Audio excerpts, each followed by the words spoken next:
കേരള ജോസ് വിഭാഗത്തിന് എത്ര മന്ത്രിമാർ വേണം എന്നുള്ളതായിരിക്കും? അതൊക്കെ 4-ാം തീയതി കഴിഞ്ഞ് തീരുമാനിക്കേണ്ട കാര്യങ്ങളല്ലേ. അത് അർഹമായ പരിഗണന, മാന്യമായ പരിഗണന പാർട്ടിക്കുണ്ടാകുമെന്ന് തന്നെയാണ് പാർട്ടി നേതാക്കന്മാരെല്ലാം ഇതുവരെ പ്രതീക്ഷിച്ചിട്ടുള്ളത്. മോൻസി ജോസഫ് ഉൾപ്പെടെയുള്ള നേതാക്കന്മാർ ഇങ്ങനെയുള്ള മാധ്യമങ്ങളോട് പറഞ്ഞിരിക്കുന്നത് തന്നെയാണ് മാന്യമായ. കാരണം UDF ഒരു സൗഹൃദപരമായി മുന്നോട്ട് പോകുന്നൊരു മുന്നണിയാണ്.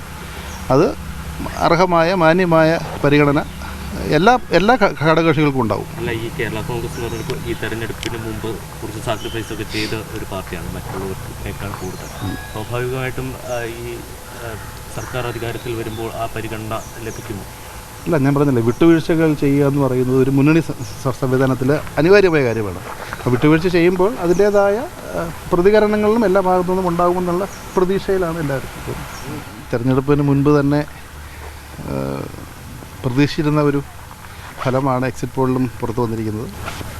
തീർച്ചയായിട്ടും കേരളത്തിലൊരു ഭരണമാറ്റം ഉണ്ടാകുമോ എന്ന് തന്നെയാണ് UDF നേതാക്കന്മാരെല്ലാവരും തന്നെ മുൻകൂട്ടി പറഞ്ഞിരുന്നത്. തീർച്ചയായിട്ടും അത് സാധൂകരിക്കുന്ന രീതിയിലുള്ള ഒരു എക്സിറ്റ് പോളാണ് വെളിയിൽ വന്നിരിക്കുന്നത്. അത് കേരളത്തിലെ ജനാധിപത്യ വിശ്വാസികൾക്ക് തീർച്ചയായിട്ടും വളരെയേറെ പ്രതീക്ഷ നൽകുന്ന ഒരു എക്സിറ്റ് പോൾ വന്നിരിക്കുന്നത്. കേരള കോൺഗ്രസിൻ്റെ ഒരു അസസ്മെൻ്റാണ്. എന്താണ് എത്ര സീറ്റുകൾ പരമാവധി കിട്ടും മത്സരിച്ച്? ഇന്നലെ വെളിയിൽ വന്ന പോൾ അനുസരിച്ച് 7 സീറ്റ് വരെ ജയിക്കാമെന്നുള്ളൊരു രീതിയിലാണ് വന്നിരിക്കുന്നത്. അത് 4-ാം തീയതി വരെ നോക്കി ബൂത്തുകളെ കണക്കെടുത്തതിന് ശേഷം ബൂത്തുകളെ കണക്കെടുത്തപ്പോൾ ഇതേ രീതിയിൽ തന്നെയാണ്, അതായത് മേഖലയിൽ നിന്നുള്ള കണക്കുകൾ വരുന്നത്. ഒരു വലിയ UDF തരംഗമുണ്ടായാൽ 8 സീറ്റും ജയിക്കാവുന്ന രീതിയിലേക്ക് കാര്യങ്ങൾ പോയേക്കാമെന്നുള്ളൊരു വിലയിരുത്തലുണ്ട്.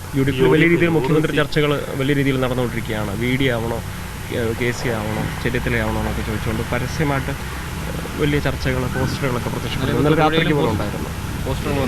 അഭികാമ്യമാണ്.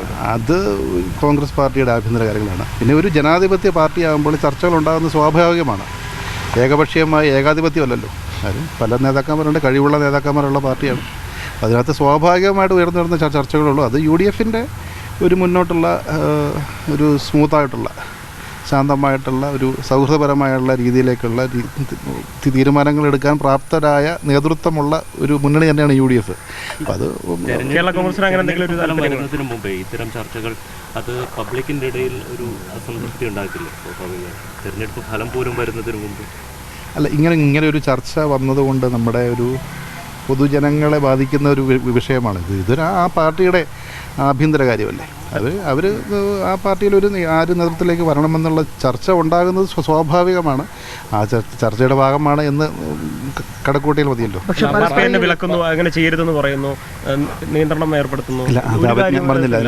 അതിനെക്കുറിച്ച് ഒരു പരിധിയിൽ കൂടുതലൊന്നും അഭിപ്രായം പറയുന്നവരല്ല ഘടകകക്ഷികൾ. അത് കോൺഗ്രസ് പാർട്ടി ഉചിതമായ തീരുമാനം. കോൺഗ്രസ് പാർട്ടി ആരെ തീരുമാനിക്കുന്നു ആ തീരുമാനമായിട്ട് മുന്നോട്ട് പോകുക എന്നുള്ളതാണ് വ്യക്തിപരമായിട്ട് ഞാൻ പറയുന്നത് കേട്ടോ. കാരണം ഈ പാർട്ടിയുടെ തീരുമാനം പറയേണ്ടത് പാർട്ടി ചെയർമാനാണ്. പക്ഷേ അതായിരിക്കുമല്ലോ അതിൻ്റെ ഒരു കീഴ്വഴക്കം. എങ്കിലും പാർട്ടി ആരെങ്കിലും കാണുന്നുണ്ടോ? ഇപ്പോൾ ചെന്നിത്തലയാണോ അതോ VD ആണോ? കഴിഞ്ഞ 5 വർഷം പ്രതിപക്ഷ നേതാവായിരുന്നു. ഞാൻ ഈ തെരഞ്ഞെടുപ്പ് പ്രചരണ വേദിയിൽ പല പ്രസംഗങ്ങളിൽ ഞാൻ പറഞ്ഞിട്ടുള്ളൊരു കാര്യമാണ്. കോൺഗ്രസ് പാർട്ടിയിൽ 5-6 ആളുകൾ മുഖ്യമന്ത്രി സ്ഥാനാർത്ഥിയാകാൻ യോഗ്യതയുണ്ട് എന്ന് പറയുന്നത് ആ പാർട്ടിയുടെ ഒരു ന്യൂനതയല്ല, മറിച്ച് ആ പാർട്ടിയുടെ ഒരു മേന്മയാണ്. മറ്റേത് പാർട്ടിയിലും ഇല്ലാത്ത രീതിയിലുള്ള ഒരു ജനാധിപത്യ വ്യവസ്ഥിതി നിലനിൽക്കുന്നൊരു പാർട്ടിയാണ് കോൺഗ്രസ് പാർട്ടി. മറ്റ് പാർട്ടികളിലൊക്കെ നമ്മൾ ആലോചിച്ച് നോക്കും, മറ്റ് മുന്നണികളിലും ഒരു നേതാവ് മാറിയാൽ പിന്നെ അവർക്ക് പറയാനൊരു പേരില്ല. ഇത്രയും കഴിവുള്ള ആളുകൾ ഉണ്ടാകുക എന്ന് പറയുന്നത് പാർട്ടിയുടെ ഒരു മേന്മ തന്നെയാണ്. അപ്പോൾ അത് അങ്ങനെ വരുമ്പോൾ തീർച്ചയായിട്ടും ചർച്ചകളുണ്ടാവും. ആ ചർച്ചകൾ കഴിയുമ്പോൾ നല്ല രീതിയിലേക്കുള്ള ഒരു തീരുമാനം എടുത്തു വരും. പക്ഷേ ഈ നേതാക്കന്മാരെ പരസ്പരം ആക്ഷേപിക്കുന്ന തരത്തിലുള്ള പോസ്റ്ററുകൾ വ്യാപകമായി പ്രത്യക്ഷപ്പെടുകയാണ്. പ്രത്യേകിച്ച് നമ്മുടെ തൊടുപുഴയിൽ അടക്കം ഇത്തരത്തിലുള്ള പോസ്റ്ററുകൾ എത്തിക്കഴിഞ്ഞിരിക്കുന്നു. അതൊക്കെ ഓരോ ഇൻഡിവിജ്വൽ ചെയ്യുന്നതല്ലാതെ അതൊന്നും പാർട്ടിക്കുള്ളിൽ നിന്ന് വരുന്ന സംഭവങ്ങളൊന്നും. അതൊക്കെ ഘടകകക്ഷികളുടെ ഒരു നിലപാട് പരിഗണിക്കപ്പെടുമോ? എന്താ അഭിപ്രായം തേടുമോ? എന്താ UDF ഒരു ചർച്ച ചെയ്യുമോ? അതിനെക്കുറിച്ച് എനിക്ക് ധാരണയില്ല.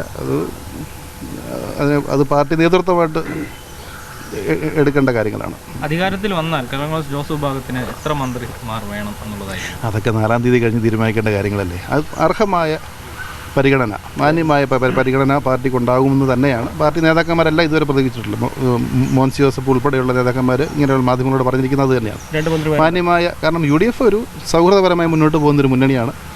അത് അർഹമായ മാന്യമായ പരിഗണന എല്ലാ ഘടകകക്ഷികൾക്കും ഉണ്ടാവും. അല്ല, ഈ കേരള കോൺഗ്രസ് എന്ന് പറഞ്ഞപ്പോൾ ഈ തെരഞ്ഞെടുപ്പിന് മുമ്പ് കുറച്ച് സാക്രിഫൈസ് ഒക്കെ ചെയ്ത ഒരു പാർട്ടിയാണ് മറ്റുള്ളവർക്കേക്കാൾ കൂടുതൽ.